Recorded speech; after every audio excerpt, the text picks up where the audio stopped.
ચાલે છે, ગળું કામ ન કરે. પણ છેલ્લે એક ભેરવી, બધા હવે કોઈ ઊભા ન થતા, જેટલા ઊભા થયા છે એ થોડુંક ભેરવી છે, એ રાષ્ટ્રગીત છે બાબુ. મેં કીધું ને એમ, દેશના માનવનું ભાન ન હોય, દેશની જેને અભિમાન ન હોય, એ ભારત દેશનું સંતાન નથી બાબુ. પણ છેલ્લે એક ભેરવીની એક કડી લઈ અને આ કાર્યક્રમને આપણે 1 વાગે વિરામ આપવાનો છે. 1 માં 10 મિનિટની વાર છે. વાહ ભાઈ વાહ.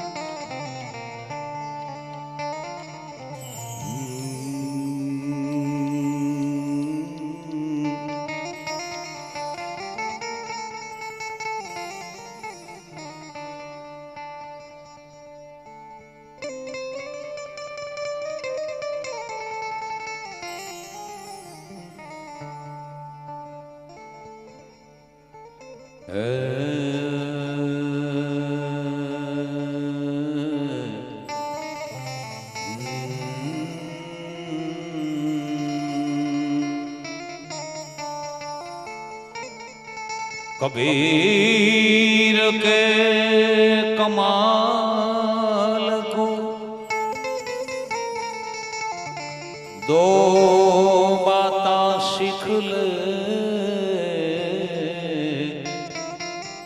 अरे कर ले साहेब की बंदगी, भूखे को अन्न दे.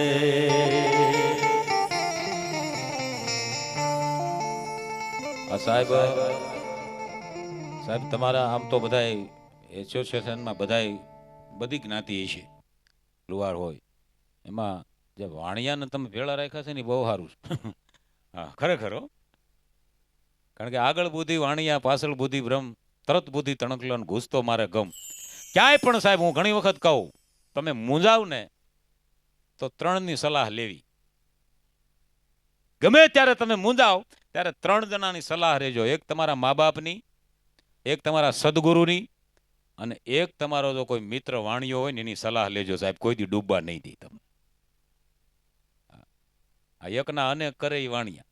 વાણિયા તમે જો હોશિયાર બહુ હોય, બુદ્ધિશાળી કોમ છે. આપણે કદાચ 5 કરોડની જમીન વેચી હોય, સ્કોર્પિયો લાવશું ને આવો રાંઠા જેવો શેન કરાવશું, કરોડપતિ વાણિયાનો દીકરો હોય, તમે જોજો એની ગાડી પાછળ કોઈ દી લખ્યું એને વાણિયા એમ. આપણે લખી બ્રાહ્મણ, ક્ષત્રિય, આયર, બધા આપણે વર્ણ બધા લખી, હું આવી જાઉં. પણ વાણિયા કોઈ દી ન લખાય. પૈસો કોઈ દી દેખાવા નહોતી, અને આપણે કોઈ દી છુપાવા નહોતી.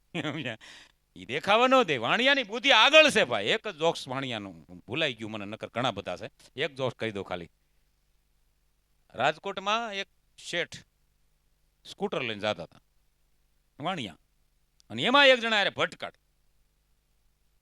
એટલે સામે વાળાનો લેંગો ફાટી ગયો. ભાઈ ગોઠણેથી શીરાઈ ગયો. એલા ભાઈ કઈ ભટકાઈ તો કઈ રહેવા દે, લેંગો શીરાઈ ગયો. આ તો ઓલાએ ભાઈ સીધો તે હેઠો ઉતરી ગયો. ના શેઠ પાસે આવ્યા વાણિયા પાસે. એ કે તે મારો કે લેંગો ફાડી નાખો, આમાં કાયદેસર થાય. ઓલો વકીલ હતો અને આ વાણિયા, ઓલો વકીલ. કે આમાં કાયદેસર થાય, મારો લેંગો તે ફાડી નાખ્યો છે અને 800 રૂપિયાનો મારો લેંગો. એટલે શેઠે કીધું ભાઈ ત્યાર પછી એમાં કાંઈ એટલું બધું ગરમ થવાનું ન હોય. એટલે લેંગું ફાટી ગયું એમાં શું, વાગ્યું જ નથી ને? અરે વાગ્યું ન વાગ્યું હોય, હું શું વકીલી કે, અને આમાં કાયદેસર થાય. અને નકર આમાં શેઠ કોર્ટે આ કેસ જાહે ને તો કેટલા દી હાલ છે એ કાંઈ નક્કી નહીં. ત્યારે શેઠ કે ભાઈ હવે આવું બધું ન હાલે, હવે જવા દો ને ભાઈ. એ કે એમ હાલતા હશે, જવા દો વકીલને. ભાઈ વકીલનો પાવર એને, કોર્ટનો, કાયદાનો. હું કાયદા જાણું કે આમાં કાયદેસર થાય અને આમાં કોર્ટે આ કેસ જાહે. અમે હાથે કરીને ગાડી ફટકાડીને આમ કર્યું તેમ કર્યું, માણસ દીકરા જામી ગઈ ભાઈ. શેઠ કે ભાઈ હવે એટલી ઝીણી ઝીણી વાતોમાં ભાઈ એટલું બધું ન હોય, જે કંઈ સમાધાન થતું હોય કરી નાખો. તો એ કે 800 રૂપિયાનો મારો લેંઘો આવ્યો.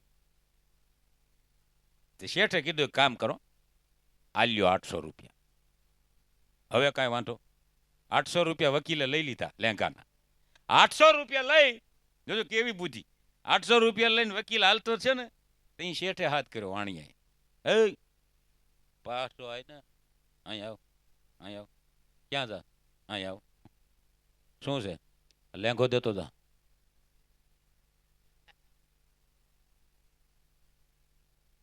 કે લેંઘો થોડો 800 રૂપિયા તારો આવ્યો તો ને મેં 800 દીધા, તો હવે લેંઘો મારો દે, અહીંયા લેંઘો દેતો જા. બોલો કે કાંઈ લેંઘો કાંઈ બજાર બસાડે લેંઘો તને કેમ દેવું? ઈ કે તું જેમ તેમ તે અટાણે હું કામ વેચ્યો ને તે તો ભાઈ પબ્લિક ભેગું થઈ ગયું. શેઠે બધી પબ્લિકને સમજાવ્યું ભાઈ આનો 800 રૂપિયા લેંઘો આવ્યો, મેં 800 રૂપિયા દીધા, લેંઘો કોનો? એટલે પબ્લિક એ તો ભાઈ જેને પૈસા દીધા હોય એનો જ હોય ને. તો જો ઈ કે આ પબ્લિક હોતે કહે છે લાય લેંઘો લાય. ઈ કે લેંઘો એમ થોડો મળે. તો પછી ઓલો મૂંઝાણો, ઈ કે વાણિયા છો? ખબર પડી ગઈ એને વકીલને કે વાણિયા છો? ઈ કે હા. ઈ કે આલ્યો 800 રૂપિયા પાછા, મારે લેંઘો નથી વેચવો, જે થયો એ ભૂલી જાઓ.